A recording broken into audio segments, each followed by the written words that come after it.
to correct the mistakes of the last century. Over the past century, a small section of humanity has indiscriminately exploited nature. However, entire humanity is paying the price for this, especially people living in the global south. मेरा भला हो Thinking only about one's self-interest will only lead the world into darkness. Every individual, every head of state seated in this hall has come here with a sense of duty and responsibility.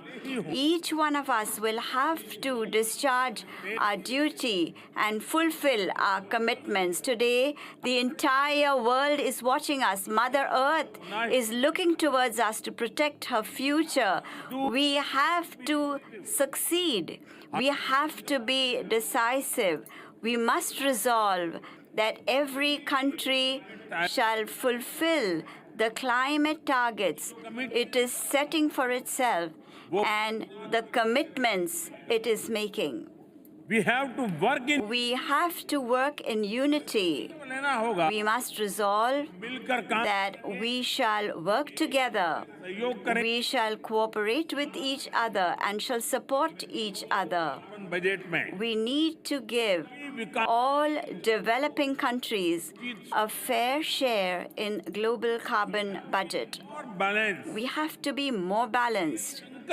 We must resolve that we shall move forward, maintaining a balance between adaptation, mitigation, climate finance, technology, loss, and damage. We have to keep a balance between all of these. We have to be assertive. We must resolve that the energy transition shall be just, inclusive, and equitable. We have to be innovative. We must resolve that we shall continuously develop innovative technologies. We must rise above our self-interest and transfer technology to other countries. We must strengthen clean energy supply chains. Friends, India is committed to the UN framework for climate change process.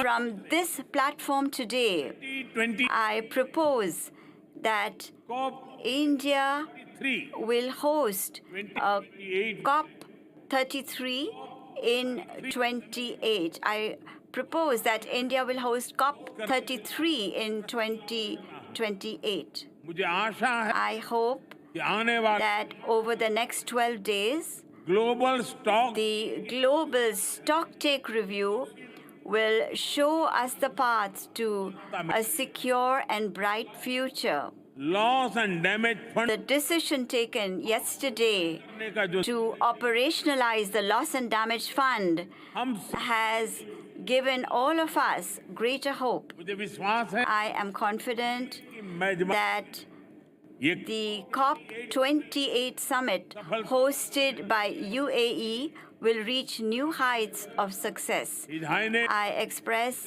my gratitude to my brother, His Highness Sheikh Mohammed bin Zayed, and to the United Nations Secretary General, His Excellency Guterres, for giving me this special honor and opportunity.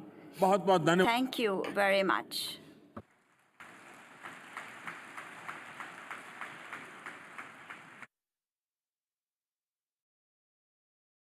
Thank you, Your Excellency.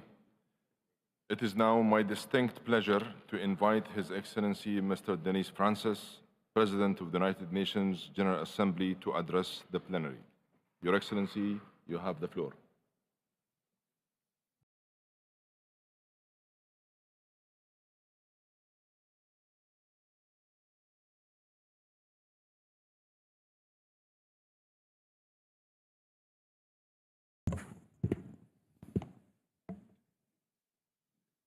Your Royal Highness, Sheikh Mohammed bin Zayed Al Nahyan, Your Highness, Narendra Modi, Prime Minister of India, Dr. Sultan Al-Jaber, COP28 President, esteemed heads of state and government,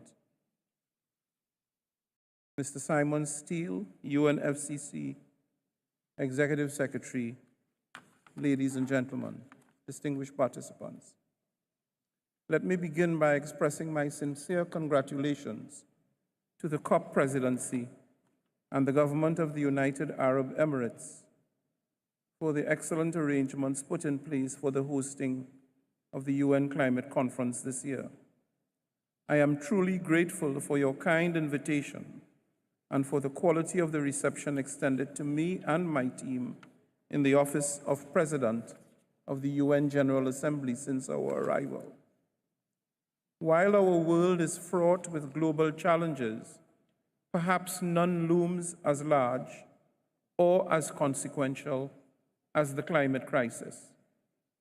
The Paris Agreement remains the best answer to the myriad effects of the climate crisis. Living up to the letter and spirit of the Paris Promise is the ultimate goal of our deliberations, a goal close to my heart, quite literally so, as I wear and have worn, even predating my assumption of the presidency, a lapel pin advocating the goal of 1.5 degrees. A few weeks ago, it was my privilege to pay a visit to the Cook Islands. There, at the Pacific Island Forum leaders with whom I spoke, they spoke agonizingly of the real existential threats posed by sea level rise, itself a direct impact of climate change, but also an indisputable result of our actions, or perhaps more aptly, our inaction.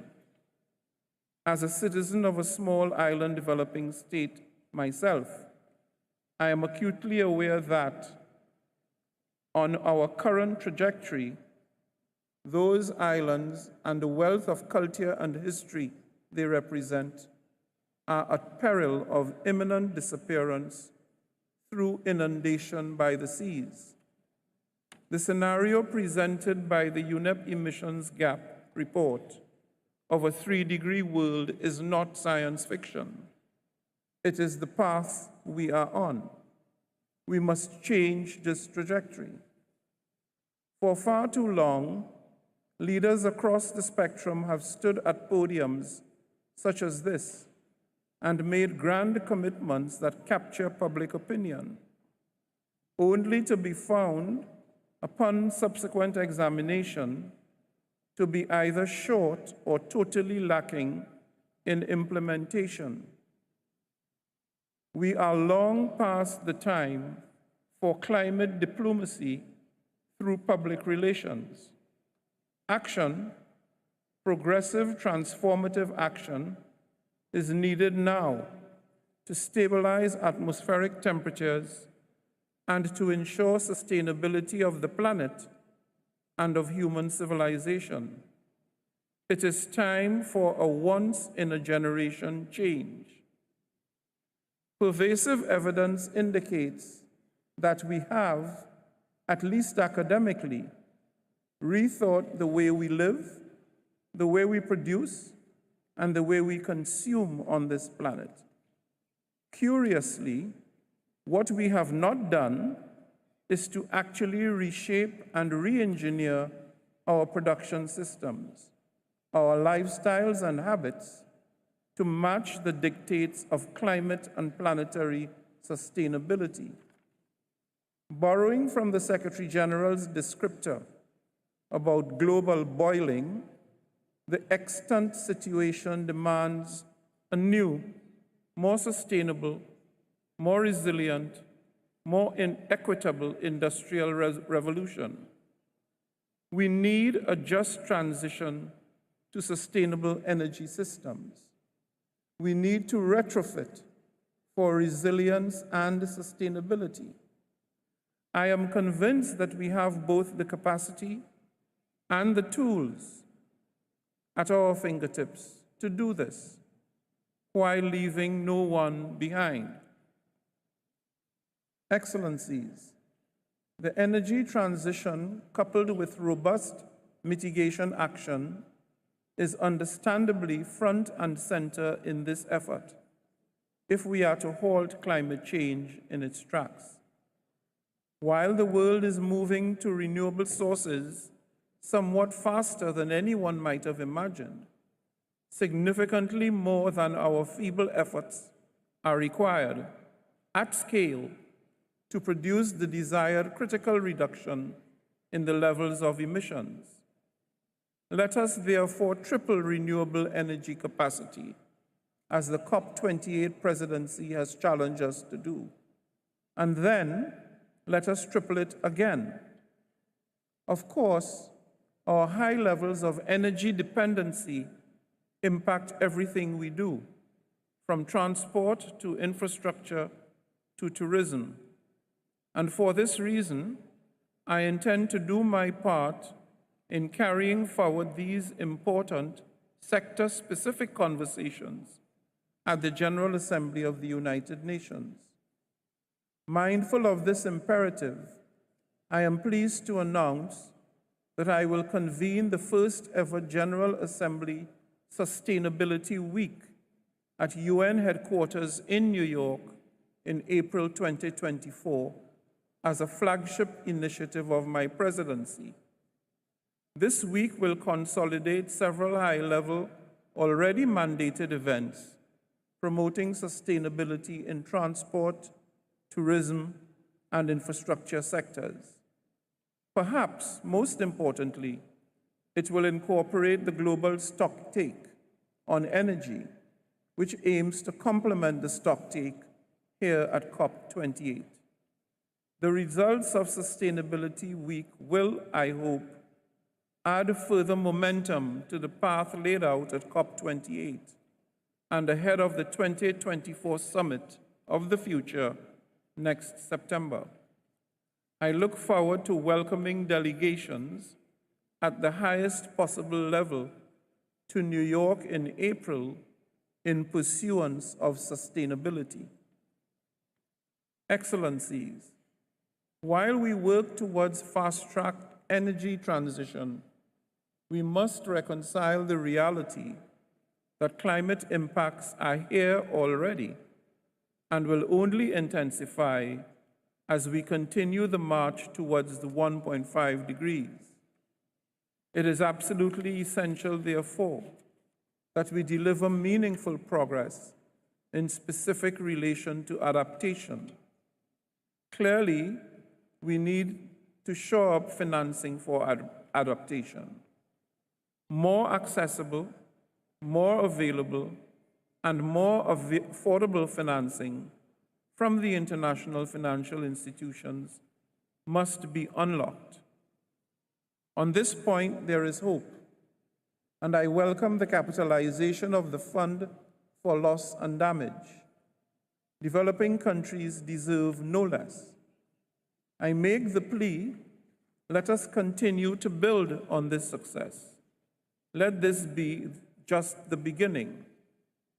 From building seawalls to designing drought-resistant crops, developing countries must receive the necessary financial and technical support for climate adaptation. And I applaud the efforts of partners to make community grants and financing more available and quickly accessible, as such funding is particularly important for small island developing states and marginalized communities on the front lines of climate change, as well as for vulnerable groups, especially women and girls. Such resources can help facilitate global and local early warning systems, as well as data and information services to better address extreme climate events. We need to not only be risk-informed, but also resilient at every level and across all stakeholders, thus leaving no one behind. esteemed heads of state and government, excellencies, ladies and gentlemen, I am not just optimistic. I am convinced that we can emerge from Dubai with a triumvirate of undertakings: a threefold surge in renewable energy, a financial influx to propel sustainability, and a fortified support system for those confronting climate-induced vulnerabilities. Our collective resolve must echo louder than the challenges we face. Together, we can make COP28 a decisive win for our people, for our communities, and for our planet. The actions we take here will resonate for generations, proving that when nations and people unite in a common quest for peace, progress, prosperity, and sustainability for all, we can surmount any obstacle and create the future we want. Let's get it done. I thank you.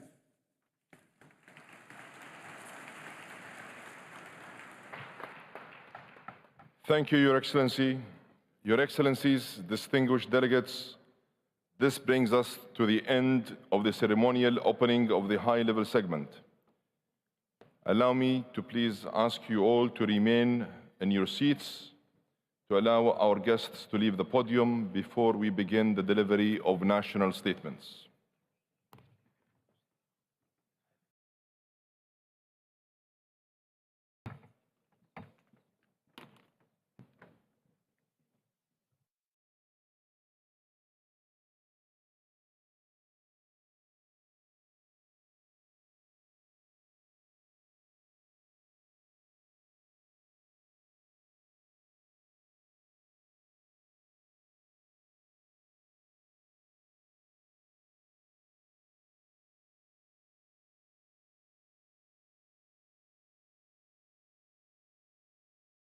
Your Excellencies, distinguished delegates, honorable guests, I now declare open joint second meeting of COP28, CMP 18, and CMA 5. Today, heads of state and government will deliver their respective national statement. I'd like to inform you, Your Excellencies, of actions in place to ensure effective time management. There is a 3-minute time limit for statements during the high-level segment. Statements should be as concise as possible, noting the full texts of the official statements will be made available on the UNFCCC website. And finally, please note that heads of state or government who are not in the plenary at the time for delivery of their statements will be scheduled to speak at the end of all statements of the same category. Your Excellencies, distinguished delegates, honorable guests, the United Arab Emirates is delighted to welcome over 170 heads of states and government. Your presence here today is a testament to the milestone nature of this COP, to raise our shared ambition over this critical decade to keep 1.5 within reach. Success is underpinned by your commitment to take meaningful and tangible steps to address the climate crisis by implementing and achieving the long-term goals of the Paris Agreement and the ultimate objective of the Convention. It is essential that we expedite efforts towards implementing climate action. With political will and commitment, we can and must deliver an outcome in the United Arab Emirates that will allow for all of us to be proud of. Allow me now to ask everyone to get ready for us to begin. It is my pleasure to welcome His Excellency Mr. Abdel Fattah al-Sisi, President of Egypt. Your Excellency, you have the floor.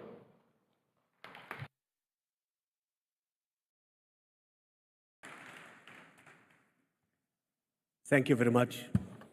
Bismillah ar-Rahman ar-Rahim. In the name of God, the merciful, the compassionate, my dear brother, Your Royal Highness Sheikh Mohammed bin Zayed Al Nahyan, President of the سادة UAE, رؤساء الدول والحكومات heads of state and government, honorable ministers, ladies and gentlemen. تهنئة It gives me pleasure at the outset to congratulate رئاسة مؤتمر the United Arab Emirates on presiding over the 28th Conference of the Parties of the UNFCCC.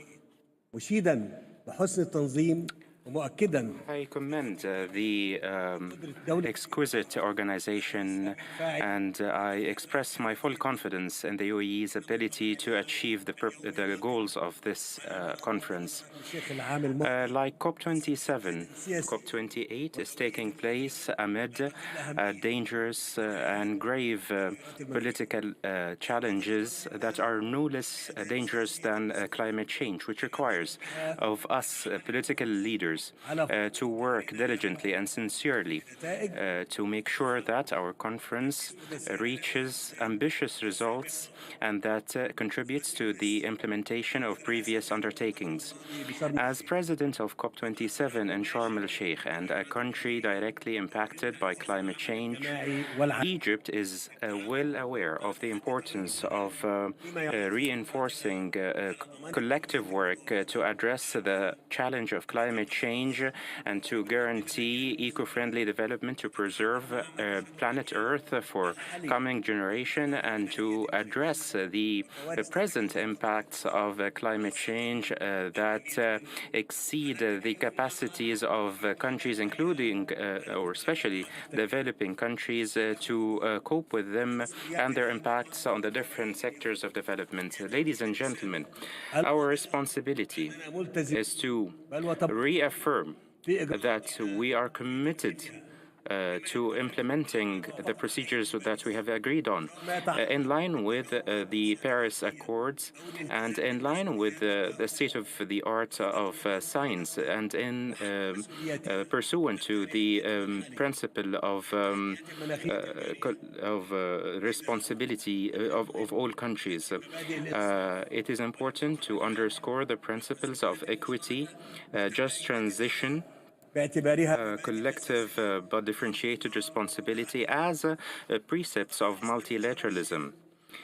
In Sharm el-Sheikh, we have rolled out many initiatives that would contribute to achieving our aspirations in this regard, including the creation of a loss and damage fund for developing countries, and the Just Transition Work Program and the Emissions Reduction Work Program. We have also paved the way to a global goal for adaptation with climate change. In this framework, I'd like to express my appreciation of all of you in view of the results that we have seen this year in the discussions on the Just Transition or the Emissions Reduction Work Program in the sectors of energy and transport. We have also reached recommendations to operationalize their financing arrangements for developing countries, and we have also operationalized the relevant funds. The success of these efforts, however, hinges on the adequacy of financing and the funding arrangements in place, which necessitates that we have a joint view, including recommendations that would lead to the operationalization of all of these arrangements and to provide the necessary funding. Ladies and gentlemen, the achievement of all of these goals is possible if we work together in a spirit of cooperation and participation. Therefore, we call on the international community to take more ambitious steps in COP28 in Dubai and to expand the participation of communities and to refrain from any unilateral acts that only serve self-interests. And I look forward to more results from COP28, including a reinforced international framework for cooperation and to provide technical and financial support for developing countries. In conclusion, Egypt is committed to addressing the challenge of climate change, and I'd like to issue a global call to all parties to provide full support to the kindred country of the United Arab Emirates to guarantee that COP28 in Dubai would reach historic results that would reaffirm to all peoples of the world that we are determined and able to save planet Earth, the home of our life and the future of posterity. Thank you for listening.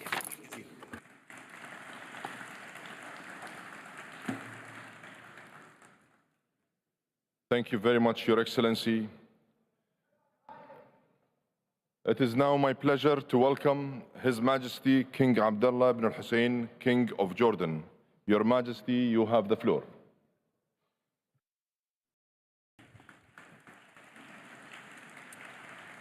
بسم الله الرحمن الرحيم. أخي صاحب السمو. In the name of God, the compassionate, the merciful. My dear brother, Your Highness, Sheikh Mohammed bin Zayed Al Nahyan. توجه في البداية. Mr. Secretary General, Mr. President, I would like to first express my deep thanks and appreciation to my brother, His Highness Sheikh Mohammed bin Zayed and the United Arab Emirates for successfully organizing this international summit. This year's conference of the parties must recognize, even more than ever, that we cannot talk about climate change in isolation from the humanitarian tragedies unfolding around us. As we speak, the Palestinian people are facing an immediate threat to their lives and well-being. In Gaza, over 1.7 million Palestinians have been displaced from their homes. Tens of thousands have been injured or killed in a region already on the front lines of climate change. The massive destruction of war makes the environmental threats of water scarcity and food insecurity even more severe. In Gaza, where people are living with little clean water and the bare minimum of food supplies, climate threats magnify the devastation of war.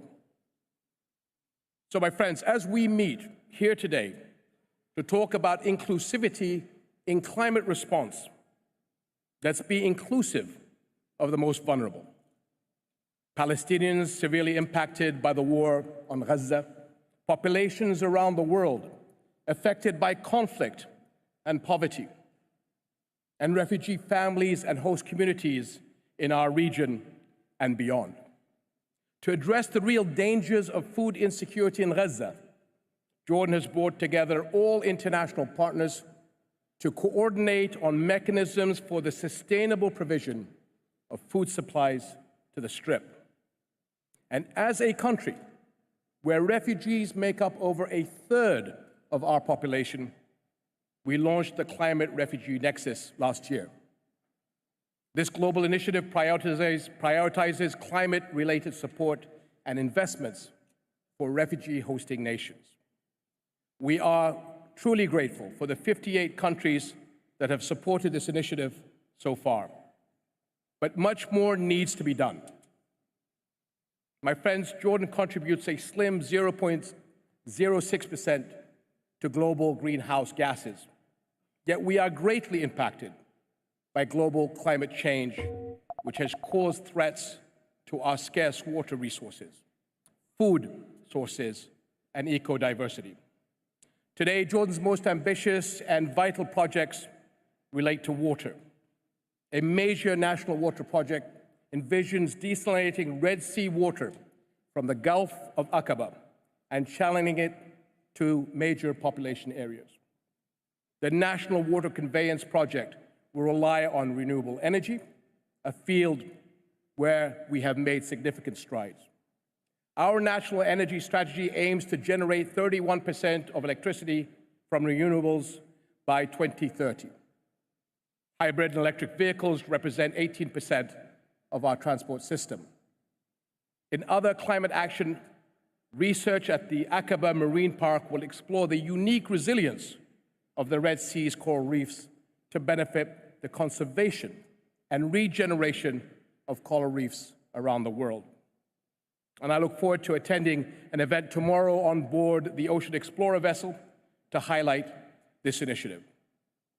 Nationally, with a strong talent pool of young entrepreneurs and qualified engineers, we are pressing forward with solutions in climate-smart agriculture, water conservation, clean energy innovations, and more. And some of our innovators are showcasing their work here at COP28. Jordan also launched its Green Finance Strategy, the first in the region, and we issued our first green bond earlier this year. So, my friends, despite the challenges, Jordan has set an example in the region as a climate action pioneer and is emerging as a green tech hub. Yet, just as the impact of climate change does not take place in a vacuum, no country's response succeeds alone. The global stocktake has shown us that our world is still far behind in achieving the goals set by the Paris Agreement.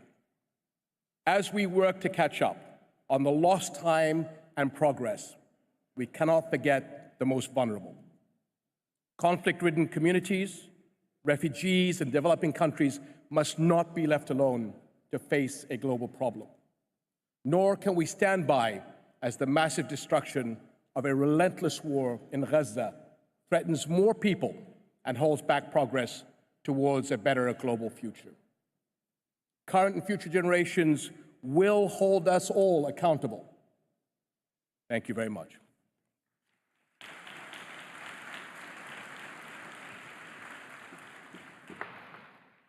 Thank you, Your Majesty. It is now my pleasure to welcome His Majesty King Tupu VI, King of Tonga. Your Majesty, you have the floor.